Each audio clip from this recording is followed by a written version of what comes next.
Olá, boa noite, queridos amigos do Lar Espírita Luz e Amor.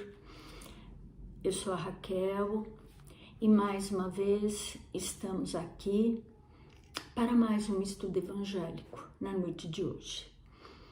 E antes de nós começarmos, vamos à nossa prece, vamos elevar os nossos pensamentos a Deus, nosso Pai, a Jesus, nosso Divino Mestre, pedindo as bênçãos da espiritualidade maior para essa tarefa que agora se inicia.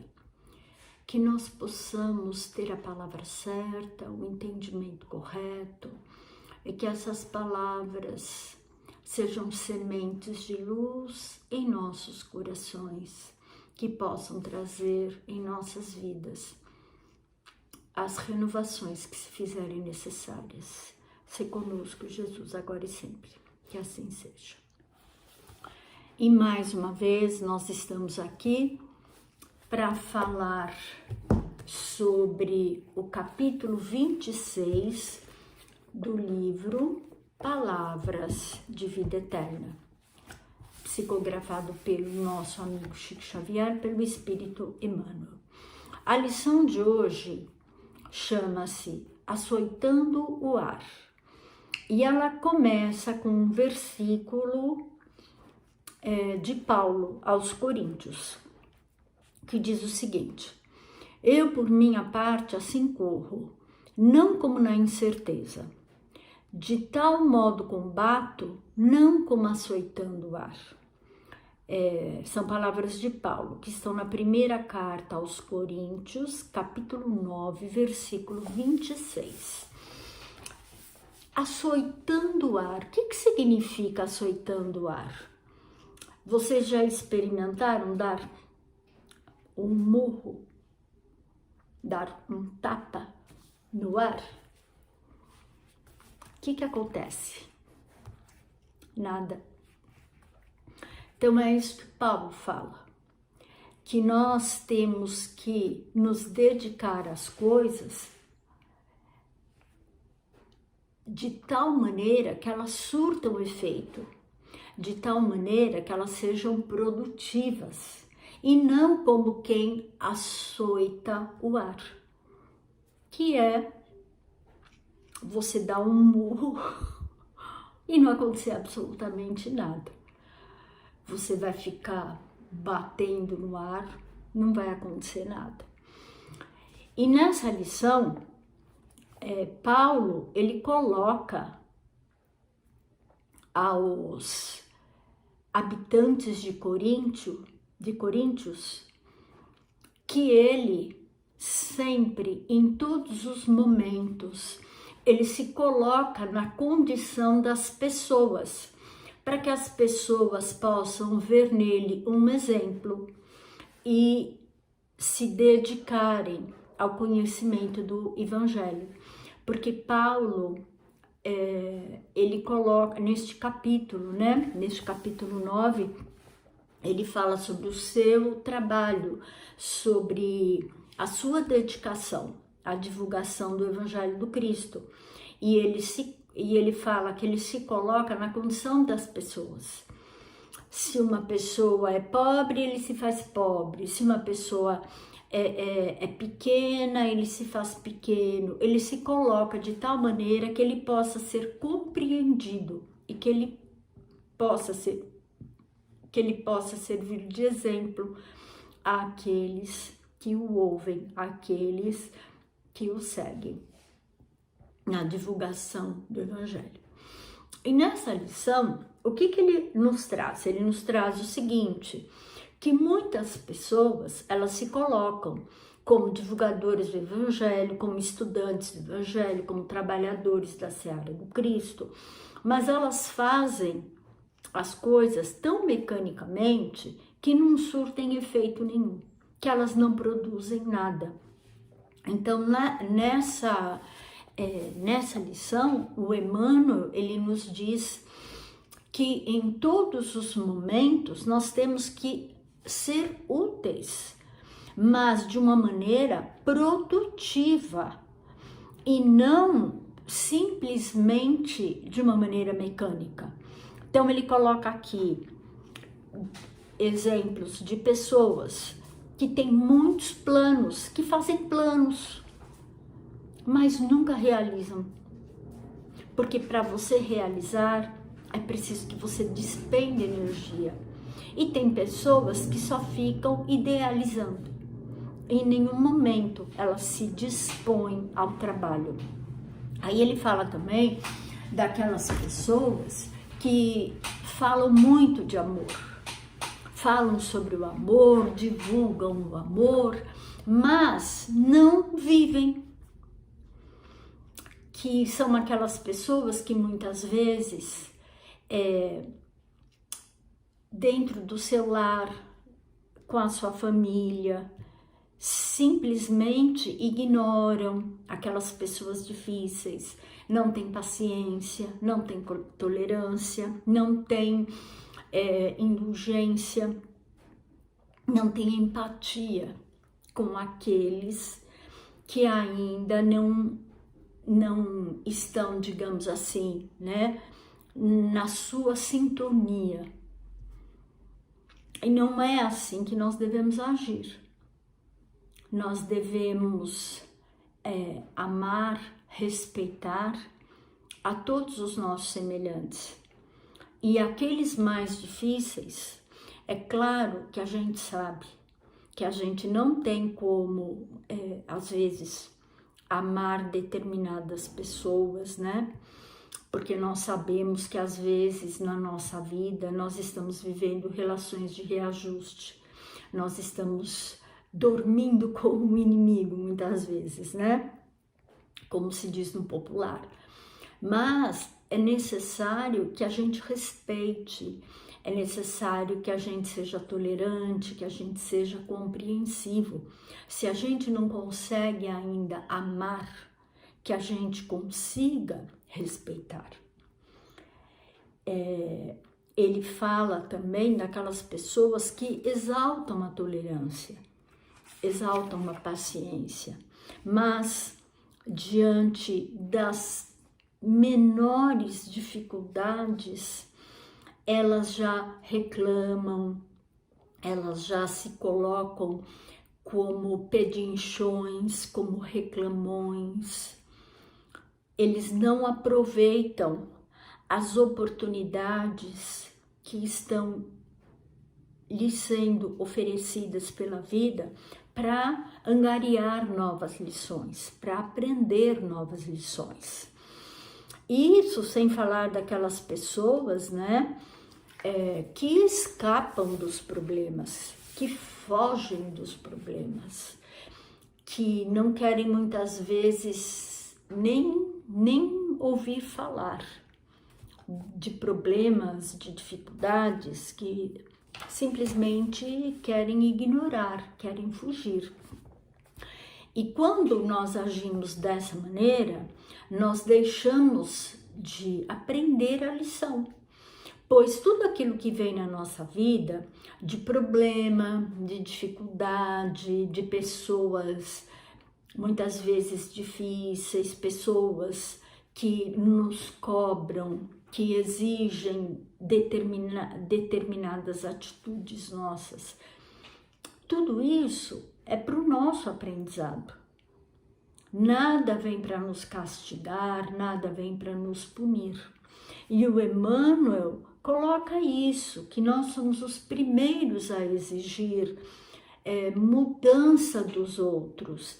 Nós somos os primeiros a exigir o testemunho dos outros.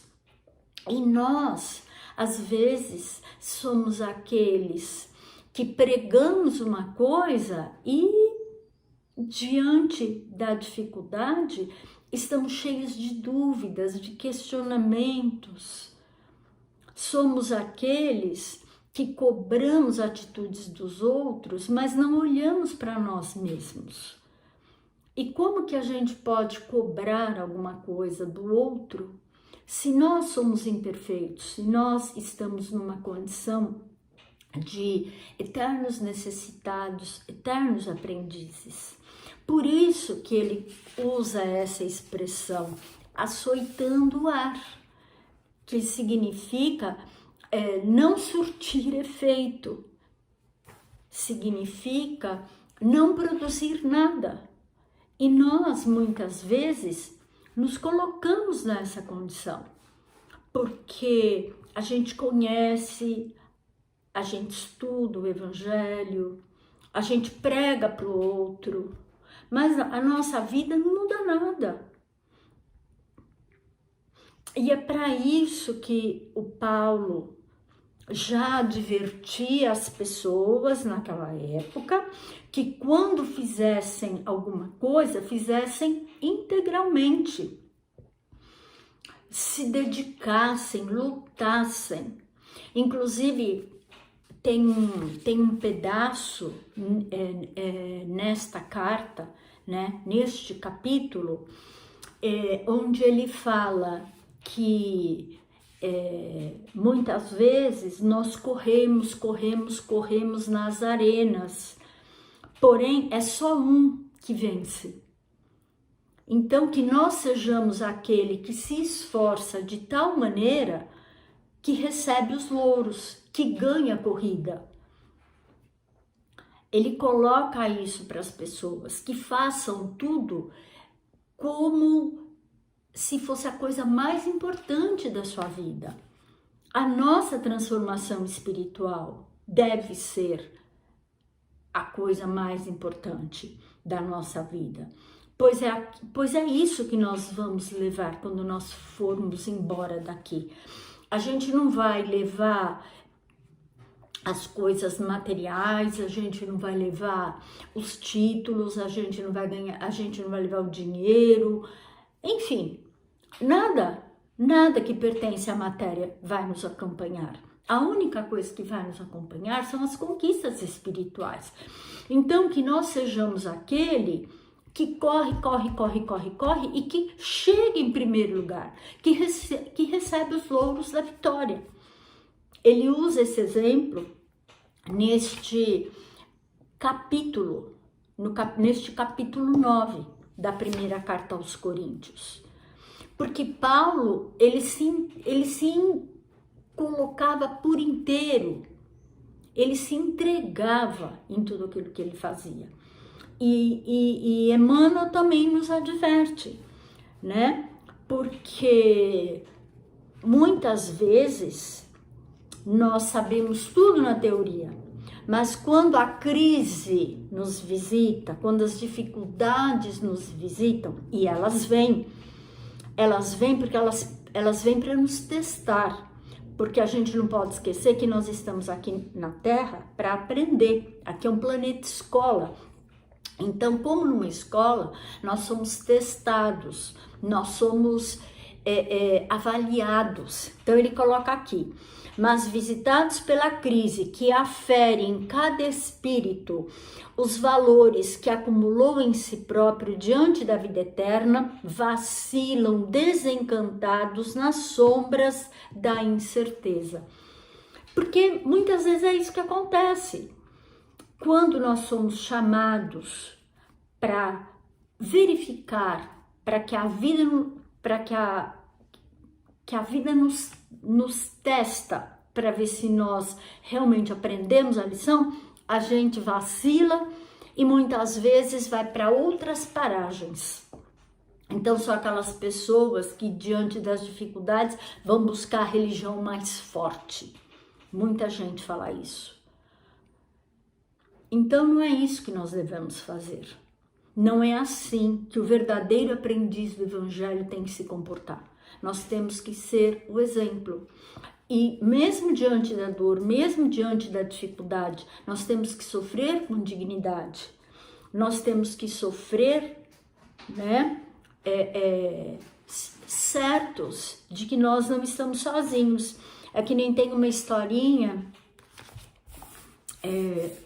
que diz que o Chico, a primeira vez que o Chico andou de avião, num determinado ponto da viagem, houve uma turbulência. E aí as pessoas começaram a gritar e o Chico começou a gritar junto. e pedia socorro, valei-me, Nossa Senhora, valei-me, meu Deus do céu, a gente vai morrer, a gente vai morrer. Aí nisso apareceu o Emmanuel para ele. E disse que o Emmanuel falou assim, Chico, que escândalo é esse? Você não tá vendo, Emmanuel? O avião vai cair, se o avião cair, todos nós vamos morrer. Valei-me, Nossa Senhora, valei-me, meu Deus do céu. Aí disse que o Emmanuel falou para ele, Chico, e se o avião cair, qual o problema? Você sabe muito bem que a morte não existe. Mas a gente vai morrer, mano. Pois que morram, mas morra com dignidade, morra com educação, seja exemplo para os demais. E aí ele parou de gritar e se pôs em prece. Então, gente, é claro, nós somos humanos. Nós também temos os nossos medos, nós também temos as nossas incertezas, mas a gente tem que ter fé. E é justamente no momento da dor, no momento da incerteza, no momento da dificuldade, que nós temos que exemplificar tudo aquilo que nós pregamos. Porque senão, passaremos a vida inteira dando soquinhos no ar e no determinado momento em que formos chamados para partir, quando nós chegarmos no mundo espiritual, nós vamos observar que passamos a vida inteira sem construir nada, como diz o Emmanuel aqui, né? E quando chamados pela morte do corpo à grande renovação, reconhecem aflitos que em verdade estiveram na carne combatendo improficuamente, sem produzir nada, como quem passa na terra açoitando o ar. Então é isso, meus irmãos, é isso que nós que somos estudantes do Evangelho, que somos aprendizes do Evangelho, temos que evitar. Nós não podemos passar a vida inteira perdendo as oportunidades que a vida nos dá, pois nós não sabemos quando teremos chance novamente de reencarnarmos. A espiritualidade nos diz que a fila lá em cima é muito grande e a gente sabe que existem muitos espíritos esperando a bênção da reencarnação. Então vamos aproveitar cada momento enquanto nós estamos aqui para fazer o melhor, para que a cada dia a gente faça, nem que for um pouquinho, para nossa renovação, para nossa transformação, buscando exemplificar tudo aquilo que o Evangelho do Cristo nos ensina. E diante da dificuldade, a gente pode chorar sim, a gente pode ficar triste diante das perdas, diante da dor, mas a gente não pode se desesperar. E a gente tem que aprender. E a cada oportunidade que a vida nos dá, a gente tem que verificar qual é a lição que está sendo ensinada para nós e apreendê-la da melhor maneira possível, vivenciá-la da melhor maneira possível, sem reclamar, sem chorar, sem se lastimar, porque as lágrimas elas fazem parte, sim. Elas nos aliviam. Agora, o que a gente não pode é entrar em desespero. A gente não pode duvidar de Deus.